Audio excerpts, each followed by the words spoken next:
안녕하십니까. 미당당 영성훈련원 여러분. 오늘은 땅에서도 풀면 하늘에서 풀린다 라는 말씀을 가지고 같이 은혜를 나누고자 합니다. 먼저 본문 말씀을 제가 읽어보도록 하겠습니다. 진실로 너희에게 이르노니 무엇이든지 너희가 땅에서 매면 하늘에서도 매일 것이요 무엇이든지 땅에서도 풀면 하늘에서 풀리리라.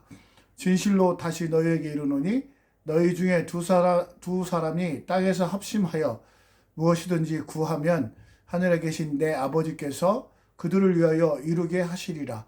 두세 사람이 내 이름으로 모인 곳에는 나도 그들 중에 있느니라. 아멘. 마태복음 18장 18절에서 20절 말씀입니다. 오늘은 이제 이 본문을 가지고 우리는 주님께서 우리에게 말씀하신 하늘과 땅을 결박하는 푸는 권세, 즉 기도에 대해서 같이 은혜를 나누고 고민하면서 은혜를 나누고자 합니다. 주님께서는 분명히 우리가 땅에서도 풀면 하늘에서도 풀고 땅에서도 매면 하늘에서 맨다고 분명히 말씀하고 있습니다. 이것은 뭐냐면 우리의 의지가 하나님의 뜻에 상달된다는 아주 놀라운 비밀을 약속하고 있는 것이죠. 근데 여기서 오늘은 우리가 더 깊게 알아봐야 할 것은 무엇이냐면 우리가 개인적인 그런 신앙, 기도만큼이나 더 중요한 것이 바로 공동체의 기도다. 공동체의 기도라는 게 무엇입니까? 교회에서 서로 연합하여 뜻을 같이하여 하나님의 뜻을 구하는 것을 공동체의 기도라고 할 수 있는데요. 오늘은 거기에 더 중점을 가지고 같이 은혜를 나누고자 합니다. 본문에서 메고 푸는 권세라고 얘기를 했는데 이것은 뭐냐면 단순하게 인간의 의지가 아니고 하늘과 땅을 연결하는 신적 권위를 얘기하는 것입니다. 그게 바로 기도라는 것이죠. 기도라는 것이 단순히 인간의 뜻이나 의지를 하늘에 대고 표출하는 것이 아니라 우리의 뜻이 하늘에 상달되면 하늘에서 바로 움직인다는 그런 놀라운 비밀을 알고 있는 것이죠. 유대 율법과 전통에서는요, 결박과 해제, 그러니까 맺고 푸는 것을 해제는요, 왕이나 제사장한테만 주어진 것입니다. 그러니까 결국 뭐예요? 우리가 결국 왕이나 제사장한테만 주어진 그런 권리를 예수님이 십자가에 못 박혀 죽으심으로 인해서 하늘로 올라가셔가지고 성령을 보내주셨잖아요. 그런 놀라운 역사적 일로 인해서 우리가 결국 옛날 왕이나 제사장이나 할 수 있는 하늘의 뜻을 맺고 푸는 권세를 우리가 가졌다는 것입니다. 이 얼마나 놀라운 약속입니까? 특히 여기서도 말씀하시다시피 두세 사람이 땅에서 합심하여 기도한다는 의미는 뭡니까? 두 사람이 하나님의 뜻을 합심하여 모이는 공동체로 교회를 얘기하는 것이거든요. 교회가 공동체의 이름으로 하나님의 이름으로 모인 곳에서 공동체가 같은 뜻을 가지고 기도를 하면 하나님께서 들어주신다는 그런 얘기입니다.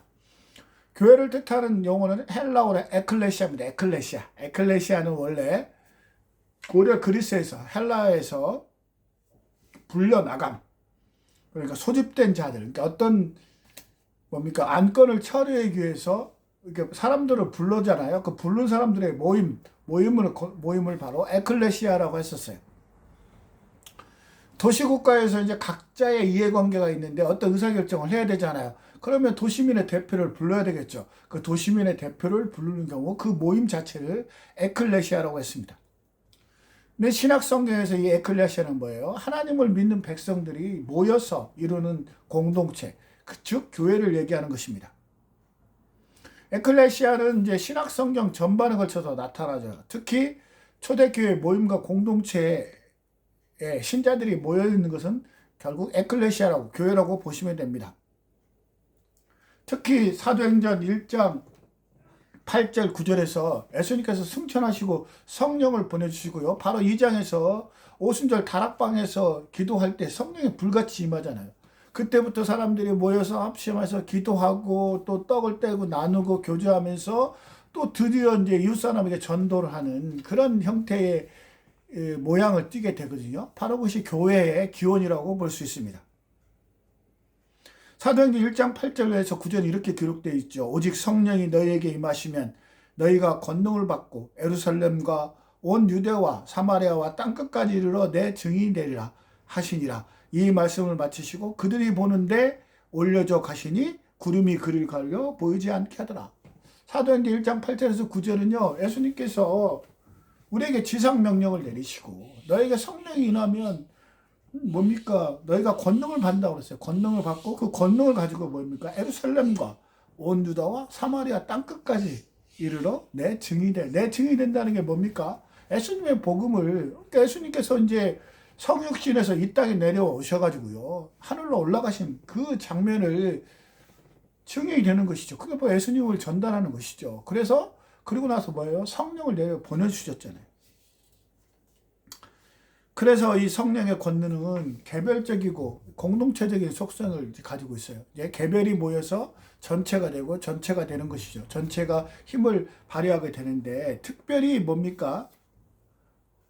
그러한 사람들, 성령이 충만한 사람들이 모여서 그런 교회 공동체가 모여서 기도를 할 때 하늘에 그 기도가 하늘에 상달된다는 것입니다.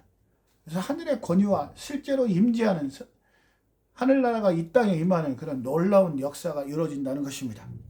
그러니까 뭐예요? 우리가 교회 공동체에서 성령의 임재를 받고 같이 연합하여 하나님 나라를 확장하고 하나님 나라를 전파하고 그 다음에 하나님의 일을 하는 데 있어서 합심하여 기도하고 그런 가운데 성령이 임재하고요. 성령이 임재하면서 그게 바로 어떤 일이 벌어지냐면 하늘나라가 확장되는 이 땅에 하늘나라가 임하는 우리 마음속에 하늘나라가 임하는 우리 마음속에 임하는 그런 개개인의 마음속에 임하는 하늘나라가 연합해서 하늘나라의 지경을 넓어지는 그런 역사가 이루어진다는 것입니다. 어떻게 보면 우리가 죽으면 천국에 가지만 지금 이 땅에서 하늘나라에 실현하는 바람은 우리 마음에 하늘나라가 있기 때문에 우리가 성령을 사모하고 성령 충만하면 우리 마음이 곧 바로 하나님 나라가 되는 것이고요. 성령에서는 또 이것을 우리의 성전이라고 해요. 성전. 하나님 오시는 성전이라고 할 수가 있습니다. 다시 말씀드리면 교회 공동체가 하나님의 말씀을 사모하고 기도에 전력을 힘쓰는 가운데 성령 충만해지면 어떻게 되는 겁니까? 하늘에서도 이를 인정하고 하늘에서도 성령이 충만한 것이 예수님께서 하늘로 올라가서 성령을 보내주셨으니까 여기서 성령 충만해서 합심하여 이루어진 것들이 뭐냐면 결국 하늘의 뜻이 되는 것이죠. 그래서 하늘을 인정하고 하늘이 움직인다는 그런 것입니다. 다시 한번 말씀드리면 우리가 진심으로 복음 전도를 할 때 성령 충만하게 같이 합심하여 막 기도를 하면은 그것이 바로 하늘의 문을 여는 그런 놀라운 효과가 일어난다는 것입니다. 오늘 본문에서도 그러잖아요. 두세 사람이 내 이름으로 모인 곳. 내 이름으로 모인 곳은 하나님의 이름으로 모인 곳에서는 뭐예요? 공동체 기도가 그만큼 중요하다는 것입니다. 공동체 기도를 할 때 하나님 나라의 복음 확장을 위해서 서로 합심하여 기도하는 가운데 우리가 능력을 받을 수 있다는 것입니다. 그런 기도를 하면은 특별한 임재와 특별한 능력이 나타난다는 것입니다. 도저히 인간으로서 할 수 없는 일들이 그런 교회 공동체에 나타난다는 것입니다. 그런 교회 공동체를 통해서 하나님께서 이루어지고 하는 것이 뭐예요? 하늘의 뜻을 이 땅에 실현하는 것이죠. 누가 그걸 해야 돼요? 우리 믿는 사람들이 같이 기도를 하면서 하나님의 뜻을 이 땅에 실현하는데 바로 그 실현하기 위해서 그런 놀라운 권능을 하나님이 부여한 것이 바로 그게 기도라는 속성이라는 것입니다. 그래서 요한복음 14장 13절에서 14절에 이렇게 기록되어 있잖아요. 너희가 내 이름으로 무엇을 구하든지 내가 행하리니 이는 아버지로 하여금 아들로 말미암아 영광을 받으시게 하려 함이라. 내 이름으로 무엇이든지 내게 구하면 내게 행하리라. 그러니까 뭐예요? 기도는 단순하게 인간의 언어가 아니라 하나님과의 영적 소통이라는 것이죠. 특히 교회와 같은 믿음의 공동체가요, 함께 모여 기도할 때 그 능력은 배가 된다는 것입니다. 기도는 신비로운 영역이지만요, 하나님께서 우리에게 실제로 우리와 같이 실제 만나는 그 임재의 현장이라는 것입니다. 그러니까 뭐예요? 우리가 혼자서 기도할 때도 마찬가지고요, 여럿이 기도할 때도 마찬가지고요. 우리의 기도를 들으시고 하나님께서 역사하신다는 그 믿음을 가지고 담대하게 우리가 기도를 해야 된다는 것입니다. 하나님께서 우리의 뜻을 이루어 주실 거라는 그런 믿음을 가지고 담대하게 나아가야 된다는 것입니다. 근데요, 오늘날 이 기도라는 것들에 대해서 혹시 좀 다르게 해석하고 본질을 왜곡하는 것들이 있어서 오늘 이 자리를 통해서 그런 것들에서 같이 한번 은혜를 나누고 합니다. 왜냐하면요, 기도라는 것은 사실은 우리 신앙생활에 있어서 가장 중요한 영역 중에 하나거든요. 만약에 우리가 기도를 만약에 빼버린다 그러면 우리만 단순하게 성경을 읽는 바리새인들하고 다를 바가 없게 되잖아요. 근데 우리가 성경 말씀을 두고 하나님의 뜻을 분별하고요, 그 분별을 이 땅에 실현하기 위해서 혼자서도 기도도 하지만 공동체에서도 기도하는 가운데 이 땅에 하늘나라가 임하는데 그 중요한 역사도 현실인데, 그러면 그 영적 비밀의 무게가 바로 기도인데, 그럼 과연 기도가 무엇인지도 모르고 기도한다는 것은 참으로 또 어찌 보면 좀 어이가 없는 그런 행동일 수도 있다는 것이죠. 오늘은 두 가지 기도에 대해서 잘못된 것들 두 가지만 우선 지적하고자 합니다. 먼저 기도의 파장 이론입니다. 기도의 파장 이론은요, 기도가 단순히 입술의 언어를 넘어서 우주적 에너지, 쫙 에너지가 이제 우주까지 미쳐가지고요, 진동이나 파장과 연결되어 있어서, 그러니까 우리가 막 여러 사람이 기도를 하면 엉 소리가 나지 않습니까? 그 파장이나 진동이 우주에 쫙까지 연결되어 있어 우주가 하늘의 비밀을 열린다는 그런 내용입니다. 그러니까 결국 뭐예요? 기도의 힘이라는 것은요, 에너지, 그러니까 뭐 목소리가 크거나 뭐 많은 사람들이 하거나 그 파장의 진도의 강도가 커지면 커질수록 응답이 빨라지고 응답도 효과적으로 이루어진다는 것입니다. 그래서 이 주장은 일부 신비주의 영성단체나 뉴에이지계에서 흥미인상으로 다루고 있습니다. 이것은 전통 기독교 신앙과 본질에 중요한 차이가 있습니다. 왜 중요한 차이가 있는지 한번 살펴보도록 하겠습니다. 만약에 기도가요, 그 진동하는 에너지의 파장이나 진동의 흠에 만약에 이루어진다, 그것들에 의해서 만약에 뭔가 이루어진다, 그렇게 할 경우에요, 아주 중대한 예곡이 일어나는 것입니다. 그것은요, 인간의 의지, 인간이 많은 수가 모여서요, 만약에 하나님의 뜻을 왜곡하는 일도 들어줄 수 있다는 그런 기결로 연결이 되는 거죠. 이 얼마나 무서운 함정입니까? 그래서요, 기도는요, 이 단순하게 물리적 진동이나 에너지 수준에 의존하는 현상이 아니라요, 뭐예요? 기도는요, 하나님과 인격적인 교제입니다. 하나님의 뜻이 이 땅에 이루어지기를 바라는 그런 인격적인 교제예요, 하나님의 교제. 하나님께서 우리에게 성령을 주시고요, 우리 안에 성령이 내재하기 때문에 우리가 성령의 목소리를 충실히 따라서 기도할 때 그 성령의 연합과 교통을 인해서 우리의 뜻이 하나님 뜻과 연결되는, 하나님과 연합되는 그런 과정 속에 있는 것이지, 단순하게 진동이나 파장이 크다고 해서 그것이 저 우주적 먼의 끝에서 마치 그냥 무슨 전파가 세면은 높이 올라가는 그런 현상이 아니라는 것입니다. 야고보서 4장 3절은 이렇게 기록되어 있습니다. 구하여도 받지 못하면 정욕으로 쓰려고 잘못 구하기 때문이라. 기도를 하지만은요, 받지 못할 때가 있는 거 뭐예요? 정욕으로 쓰라고 하면은 에너지 파장 이론에 따르면요, 무조건 크게 말하면 다 이루어진다는 거 아닙니까? 근데 야고보서 4장 3절은요, 아무리 우리가 구하여도 받지 못하면 우리 정욕으로 쓰려고 할 때는 받지 못한다는 것입니다. 분명히 말씀하고 있잖아요. 인간의 기도가 기도의 이 진폭이나 그 강도에 의하지 않는 것이고요. 뭐예요? 우리의 의도나 태도가 하나님과 어떤 관계에 있느냐에 따라서 중요한 열매를 맺고 안 맺고 차이가 있다는 것입니다. 둘째로는 성경은요, 기도를 뭐라고 가르치자면 하나님의 뜻에 순종하는 자의 강구라는 것입니다. 기도라는 게 하나님의 뜻과 우리의 뜻이 연합하는 과정인데요, 우리의 뜻과 하나님의 뜻이 다르면 그건 기도라고 볼 수가 없다는 것이죠. 그래서 마태복음 6장 9절에 10절에 이렇게 기록되어 있습니다. 그러므로 너희는 이렇게 기도하라. 하늘에 계신 우리 아버지여, 이름이 거룩히 여김을 받으시오며 나라가 임하오시며 뜻이 하늘에서 이루어진 같이 땅에서 이루어지이다. 이게 주기도문인데요, 제일 먼저 시작하는 게 뭐예요? 하늘에 계신 아버지 이름이 거룩히 여김을 받는다고 시작하고 있어요. 이게 기도의 출발점이고 아주 중요한 토대가 되는 것이거든요. 우리가 기도할 때 하나님의 이름이 높여지는 것을 원칙으로 한다는 것이죠. 하나님의 본성이라든가 권위, 거룩함, 그리고 구원의 역사가 모두 어디에 달려있어요? 하나님의 뜻에 달려있으니까 그 뜻을 우리가 높이라고 하면서 주기도문 시작할 때 가장 먼저 시작하는 것이 그거죠. 그렇지 않으면요, 바로 우리에게 일용할 양식을 주옵시고 이렇게 바로 나갔어야 되는데 그렇게 시작하지 않는 거잖아요. 우리가 먼저 하나님의 이름을 높여 드릴 때에 하나님의 뜻과 우리 뜻이 같아질 때에 비로소 기도가 시작되는 것이고요. 그렇지 않은 기도는요, 처음부터 잘못됐다는 것이죠. 또 그런 토대가 있지 않은 기도는요, 어떤 기도를 하더라도 하나님께서 응답하지 않는다는 것입니다. 왜냐하면 하나님의 뜻이 이루어지지 않는 기도를 하나님께서 받아들이실 리가 없지 않겠습니까? 하나님의 이름이 거룩히 선포한다는 건 뭐예요? 결국은 기도의 방향성을 얘기합니다. 어떤 방향으로 이루어지는 거예요?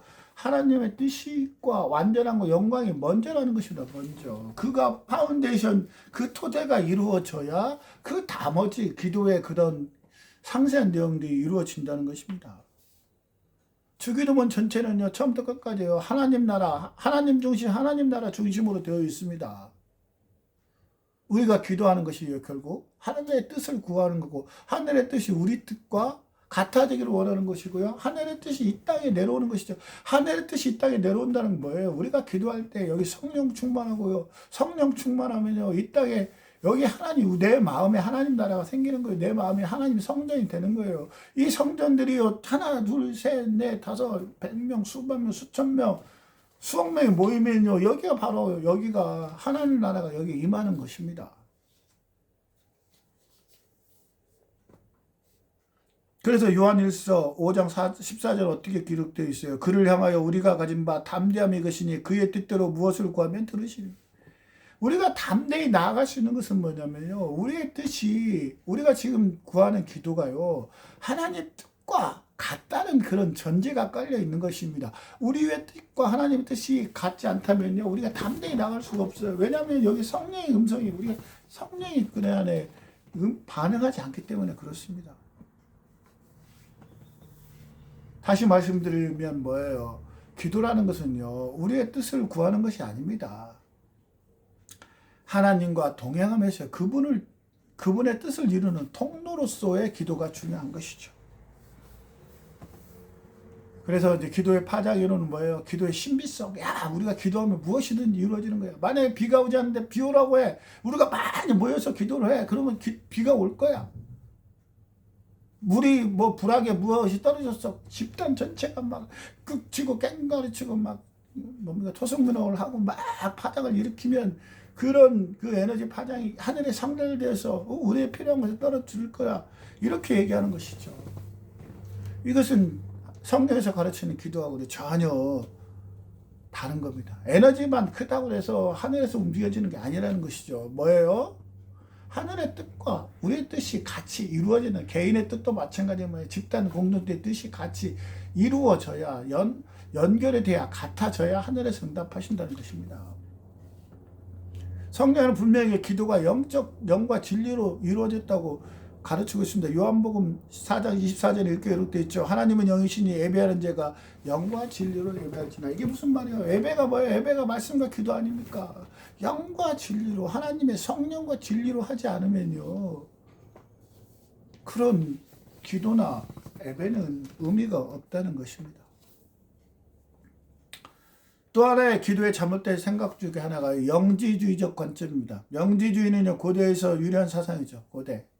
세상은 물질과 영혼이 대립하는 구조이며 진정한 지혜, 영지, 여기를 그노시스라고 하는 거거든요. 그노시스를 깨닫는 자만이 참된 능력과 구원을 얻는다고 주장합니다. 그러니까 모든 사람이 기도를 한다고 들어지는 게 아니고요. 그노시스를 가진 사람, 이 참된 지혜와 영적 능력을 가진 그노시스를 가진 사람들이 기도할 때 그것을 가진 사람만이 기도의 능력이 있다는 것입니다. 그노시스는 알다라는 뜻이거든요.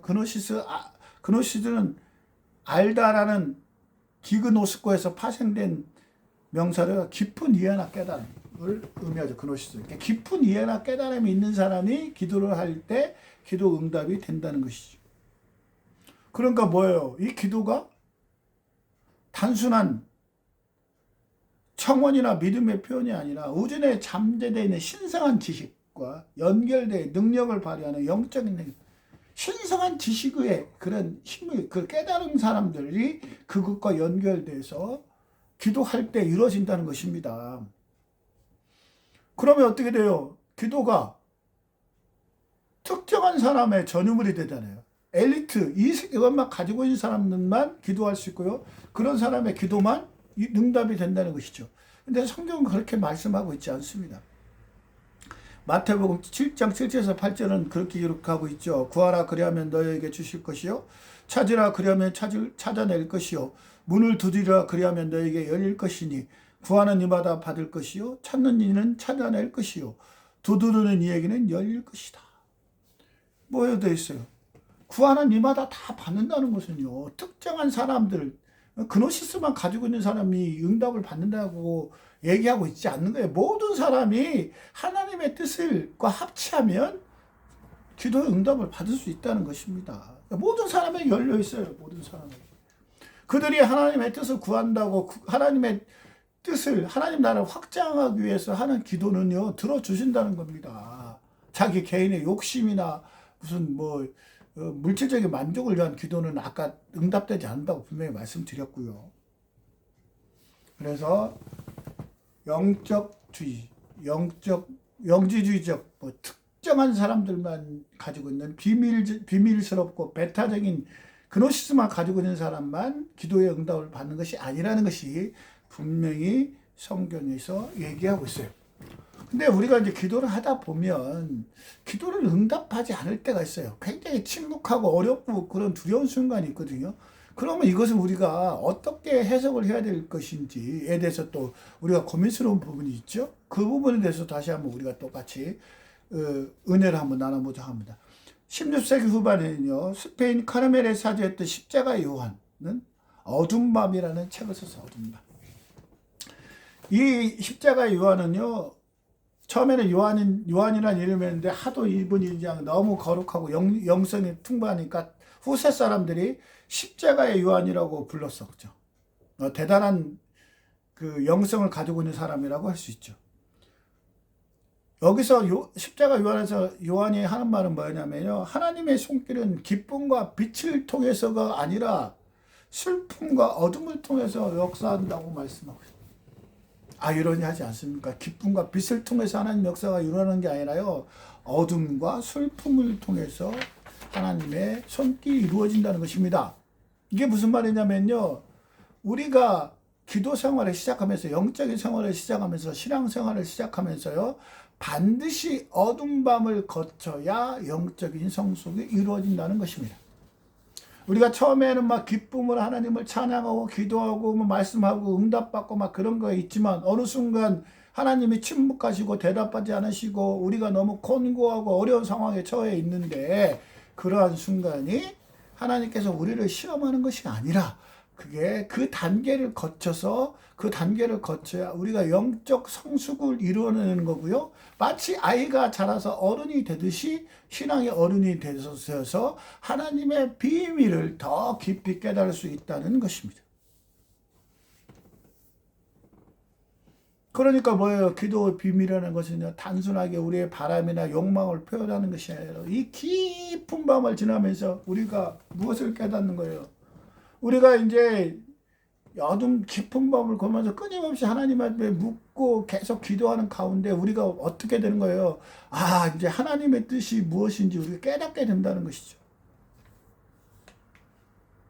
그리고 분명하게 하나님은 이 절망과 무기력, 이 답답함, 좀 무관심함, 하나님의 침묵, 하나님의 외면, 어찌 보면 하나님 우리를 버리셨다는 방기하고 유기에 가까운 그런 상황 속에서도요.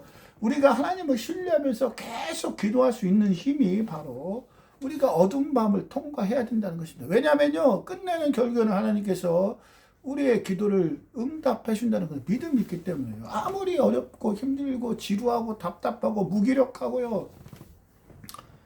다른 사람에 비해서 형편없이 버림받았다는 그런 상황에 들지라도 우리가 끊임없이 기도를 해야 된다는 것입니다.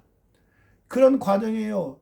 다윗이 지은 시편 22편을 보면 아주 잘 나와 있어요. 시편 22편 1절에서는 이렇게 말하고 있습니다. 내 하나님이여 내 하나님이여 어찌 나를 버리셨나이까 어찌 나를 멀리하여 돕지 아니하시며 내 신음소리를 듣지 하시나. 다윗은요. 다윗이 하나님과 합한 사람 아닙니까? 다윗이 하나님의 유일하게 합한 사람이면 다윗이 계속 하나님과 동행하면서 다윗은 하나님의 역사심을 계속 지켜본 사람이지 않습니까? 근데 다윗이 어떻게 고백하고 있어요? 어찌하여 자기를 버리셨나이까? 멀려요 돕지 아니하나 그렇게 지금 영혼에 탄식하고 있는 것이죠. 지금까지는 하나님에게 저하고 계속 이 관계를 유지하고 친근하게 느껴지는데 어느 순간 하나님 갑자기 단절해서 멀리 사라진 느낌, 이게 뭐 영적으로 어두운 밤을 지나는 것입니다. 그러면 어떻게 돼요? 우리가 어둡고 습한 밤이 일어나면 하나님께서 그러실 수도 있다 이렇게 생각하는 게 아니라 다윗처럼 이렇게 표현을 해야 됩니다. 어찌하여 하나님 저를 버리십니까? 하나님 저를 찾아오셔야 됩니다. 나는 하나님이 없어도 너무너무 슬프고 고달픕니다라고 하나님한테 탄식하고 청원하고 얘기를 해야 돼요. 나의 영적 상태를. 여러분 슬프고 답답하면요 하나님 원망하고 그러지 말고요. 괜히 이웃 사람한테 화풀이하지 말고요. 하나님 앞에 나가서 그렇게 하기 쉽 하나님 내가 진짜 내 영혼이 너무 답답하고 힘들어요. 하나님 지금 어디 계시니까? 그래서 자꾸 기도를 해야 된다는 것입니다. 왜요? 하나님 앞에 솔직하게 자기 감정을 드러내는 것이죠. 원망하는 거하고 다릅니다. 여기 원망하는 표현은 없지 않습니까? 예수님께서도 마태복음 27장 46절에서 이렇게 영적 어두움을 호소하고 있어요. 제9시쯤에 예수께서 크게 소리질러 이르시되 엘리 엘리 라마 사박다니 하시니 이는 곧 나의 하나님 나의 하나님 어찌하여 나를 버리셨나이까 하는. 예수님께서도 엘리 엘리 라마 사박다니 어찌하여 나를 버리셨나이까. 일시적으로 하나님과 관계 단절 영적 어두움을 겪는 것입니다. 우리가 예수님의 십자가의 사건으로 고난을 해서 우리가 죄에서 구원받았잖아요. 이 역사적인 사건은요 가장 깊은 영적 어두움에 있어.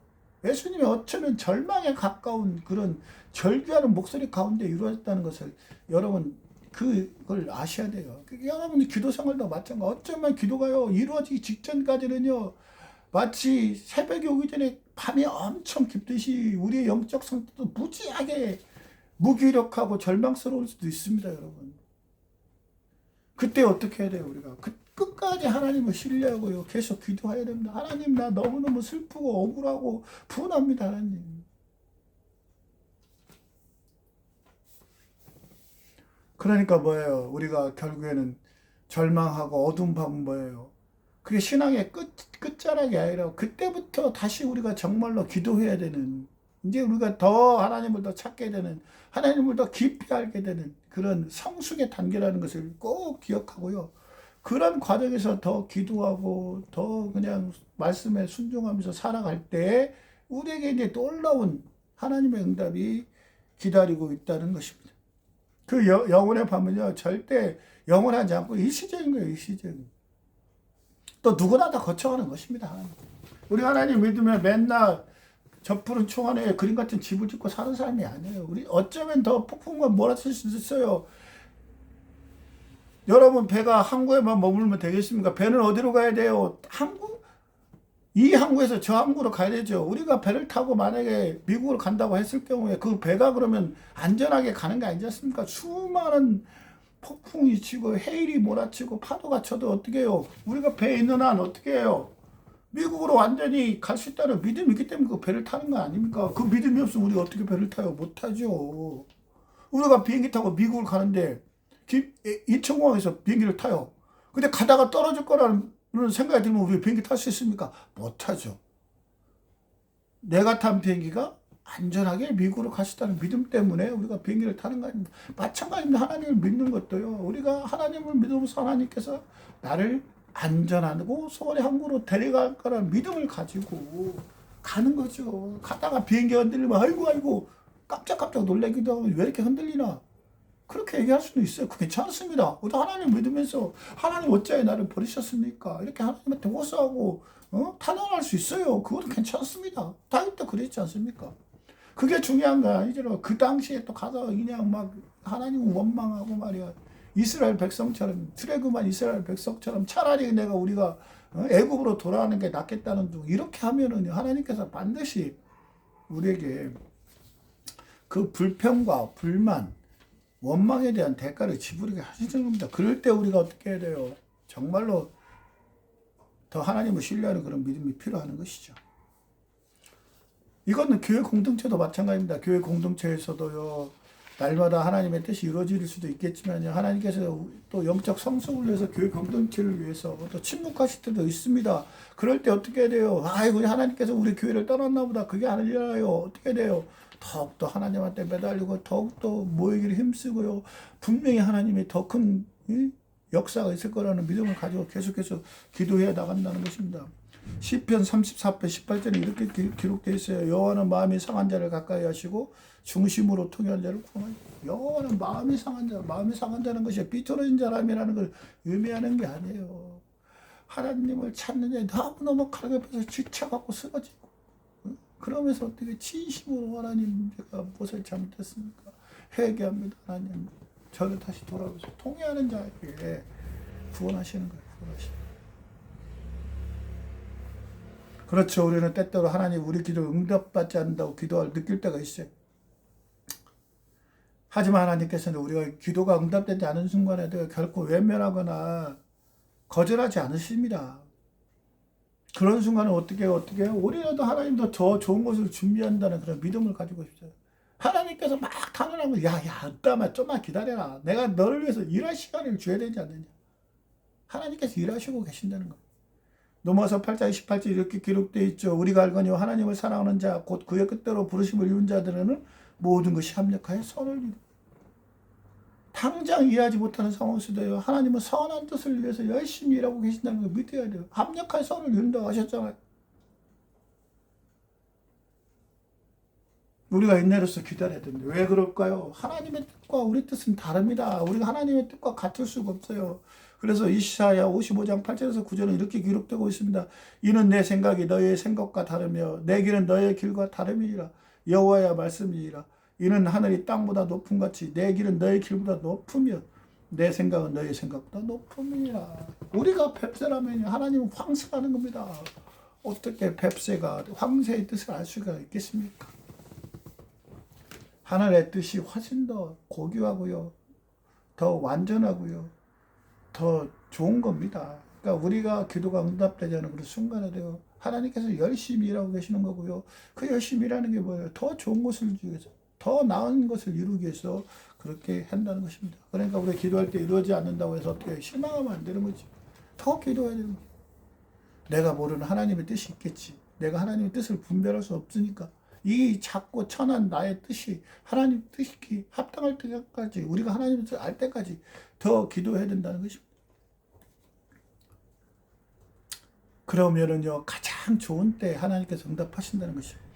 협상에 대가 윌리엄 유리가 쓴 책이 있어요. 하버드는 어떻게 최고 협상을 하는가라는 그 책이 있어요. 이 책에서 저자는요, 최고 협상이라는 건 뭐냐면요, 상대방과 신뢰를 쌓는 것이라고. 신뢰가 없이는요, 어떤 합의도 오래가지 않으면요, 관계 자체가 무너질 수 있기 때문이라는 것입니다. 그리고 진정한 협상은요, 단순히 각자 원하는 것을 얻는 것이 아니라 뭐예요? 공동의 목표, 즉 서로가 만족하는 결과를 위해서 함께 움직이는 과정이라는 것입니다. 서로 믿으며 상대의 입장과 필요를 존중하는 것, 공동의 목표를 명확히 세우고 협력하는 것, 상대를 경쟁자가 아니라 동반자로 여기는 마음가짐이 협상의 성공의 일성을 협상을 하는 데 있어요. 무엇인가를 상대방한테 서로의 도움이 되는 것을 위해서 계속 협상을 해야 된다는 것이죠. 나만 없고 상대방이 지는 협상, 그 협상이 달달가 있으면 그 당시에는 이루어지는 것 같지만 오래가지는 않겠죠. 그러니까 끊임없이 협상을 가면서 나도 좋고 상대방이 좋아하는 것을 계속 진정으로 윤회하는 그런 것들을 역할을 해야 된다는 것입니다. 근데 하나님이 혹시 이제 그 사람들이 기도를 위해 하나님 협상이 아주 나쁜 점만을 생각해서요, 하나님과 협상하는 거라고 생각합니다. 하나님 내가 이걸 해주시면 하나님 이렇게 해주시, 마치 그냥 하나님과 나의 거래라고 생각하는데 그것은 기도가 아닙니다. 왜요? 하나님과 우리가 저 거래를 할 수 있는 존재가 아닙니다. 우리의 뜻을 하나님 뜻에 맞춰야 되는 것이지 하나님이 우리의 뜻과 맞춰지는 건 아니죠. 우리가 하나님 뜻에 맞춰지면 오케이, 억셉트 받아들이시겠죠. 그러니까 기도할 때 막 하나님 내 뜻을 막 강요하는 게 아니라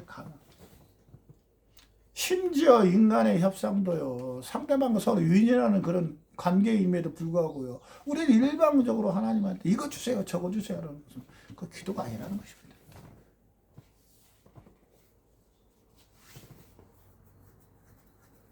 우리가 기도할 때 가장 먼저 생각해야 할 거예요. 하나님을 신뢰해야 돼. 하나님 우리의 기도를 응답해 준다는 것을 믿어야 됩니다. 아니 하나님을 내 기도에 응답되지 않은 그런 신뢰가 없는데 기도를 왜 합니까? 할 필요 없죠. 아유 안 해주는데 뭘로 기도해.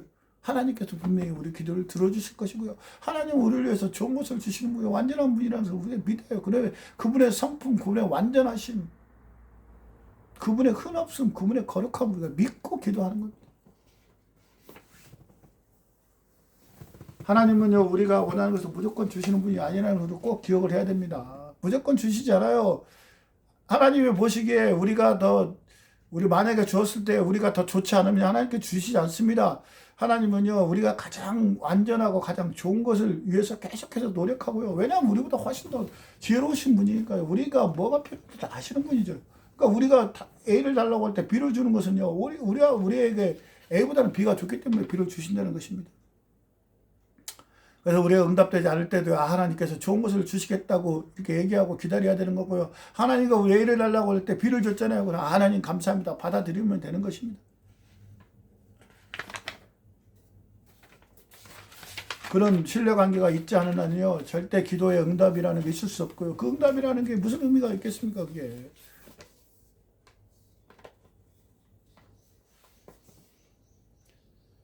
그러니까 단순히 하나님을요 우리를 뭐 필요해서 그냥 이용하는 그런 하나님이 아니에요. 나의 인생과 하나님과 같이 걸어가는 그런 인생이라고 생각을 하시면 됩니다. 협력하는 동반자. 하나님도 내 선한 뜻을 위해서 노력하신 분이고 나도 하나님의 선한 뜻을 위해서 기도하고요. 하나님의 성품을 닮아가라고 애를 써야 된다는 것입니다. 우리가 하나님 나라의 확장을 위해서 계속 기도하고요. 그 일에 조심하면 하나님께서 당연히 우리의 요구를 들어주시겠죠. 우리의 필요를 채워주셔야겠죠. 우리가 하나님 나라 확장과 목표를 해서 열심히 일하고 있는데요. 하나님께서 우리 필요를 채워주지 않으면 그 하나님과 우리 신뢰관계가 이루어질 수가 없는 것이죠.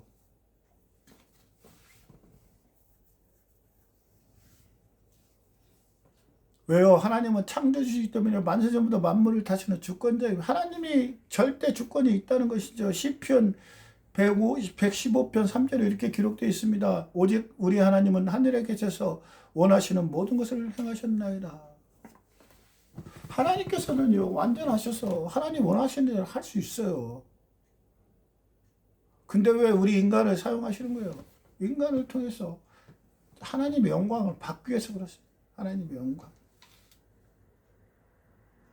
그러니까 우리가 어떻게 해야 돼요? 우리가 하나님의 뜻에 맞게 하나님의 뜻을 구하고 하나님의 뜻을 분별하도록 어둡고 캄캄한 밤이 오더라도 새벽을 찾아 떠나는 그런 실로암의 노래처럼 우리가 계속해서 자꾸 구하는 가운데 더 좋은 것을 주신 하나님을 믿고 해야 된다는 것입니다.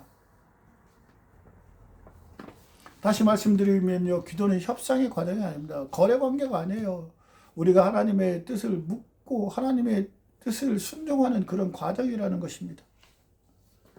때로는 기도가 응답되고 지연될 수도 있겠죠. 그것조차도 뭐예요? 하나님께서 우리에게 좋은 것을 주시고 하나님이 열심히 일하시는 그런 과정이라고 생각하시고 하나님이 거절하거나 외면했다고 그렇게 해석해서는 안 되는 것입니다. 아까 얘기했잖아요. 두세 사람이 모인 곳에서 나도 그들 중에 있느니라. 이 얼마나 놀라운 말씀입니까? 교회 공동체가 필요한 것이 이런 것입니다. 교회 공동체가 교회 공동체의 목표를 가지고요. 우리가 이렇게 모여서 하나님 나라를 확장하고 이런 일을 하는데 계속 같이 기도하는 가운데요.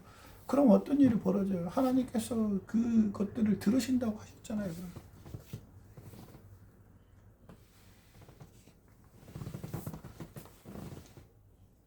끈질긴 기도는요, 단순한 반복은 아닙니다. 간절한 마음으로. 저번에 말씀드렸잖아요. 마치 내가 저 집에서 찬밥 한 잔을 얻지 못하면 우리 가족들이 다 굶어 죽는다. 간절한 기대와 요구를 가지고 서로 합심해서 우리 교회 공동체니까요. 김 집사의 뜻, 이 집사의 뜻, 김건사님, 오건사님, 최건사님 서로 마음을 합쳐서 같이 기도하고 서로 돌아봐주고 그래서 야야야 좀 어렵고 힘들어도 같이 기도하자. 그런 가운데 이루어지고 그런 것들이 이제 이루어져서 기도 제목이 이제 교회 공동체 이루어지잖아요. 그러면 이제 그 교회가 성장하고 발전하면요, 세상 사람들이 교회를 바라보는 시각이 달라질 거 아십니까? 야, 저기는 하나님이 임하시는 교회인가 봐. 야, 우리 저기 한번 교회 가보자. 딱 그분을 딱 모셔도 다시 섬기고 봉사, 기도하고 같이 마음을 나누고요. 개인적으로 조금 뭐 아프고 힘들면 같이 중보기도 해주고요. 아이고 그러냐고 위로해주고요. 하다못해 그냥 믹스커피라도 타주면서 야 김주사 이권사 힘내 하나님이 좋게 응답하실 거예요. 그렇게 하면서 같이 함세고 같이 한 마음으로 목회자, 교육자, 기도원을 다 포함해서 이렇게 해서 나아가는 것이 바로 기도의 본질이라는 것이죠. 그래서 두세 사람이 모인 곳에 거기에 하나님 뜻이 함께 한다는 것입니다. 요즘처럼 교회가 분열되고요. 서로 각자의 목적대로 막 교육자와 평신도 간에 다툼이 있고요. 이런 곳에서요. 만약 기도의 역사가 이루어질 게 있겠습니까? 다시 초대교회처럼요. 떡을 떼우고 나누면서 서로 기도 제목을 나누고요. 같이 모여서 그 기도하고 또 나가서 흩어져 전도하고 이웃을 섬기는 그런 아름다운 그런 교회의 모습이 속히 회복되기를 진심으로 기도합니다. 샬롬.